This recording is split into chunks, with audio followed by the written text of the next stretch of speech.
Safe Work Australia tell us that you're roughly twice as likely to be injured as an employee in a hospital as you are in any other industry in the country.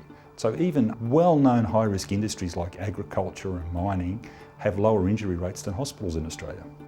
I was recently at a nursing graduation, and one of the senior mentors there talked about how she's proud of the young nurses, but she said, "Oh, I've got a very poor back of years of nursing." And she said, "These girls will all have bad backs." It seems that this do harm to yourself seem to be accepted in this industry.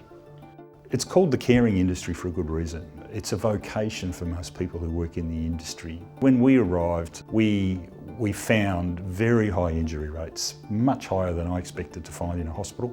In fact, they're dedicated, or they perhaps were dedicated, to the point where they were prepared to put themselves in harm's way to provide the best possible care for patients.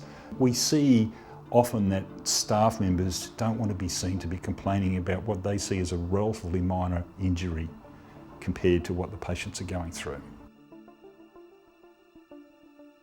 One of the most common areas is manual handling, strains, back strains, also trips, which can be devastating for a range of the staff. We've had people fall over on slippery floors and break arms and wrists and also ankles. And they've been devastating for them, for their colleagues, but also for their families.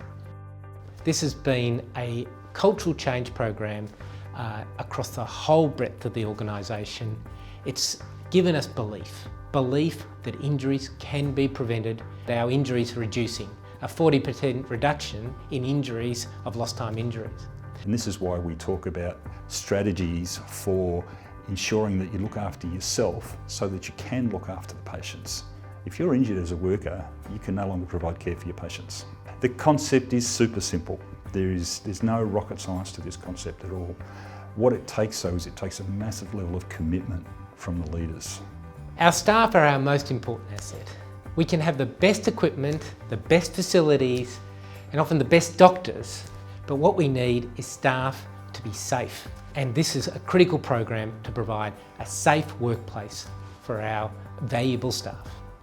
We honestly believe that if we look after ourselves, it will automatically mean that we'll deliver better care for our patients. So look after yourself will mean ultimately better and safer care for our patients.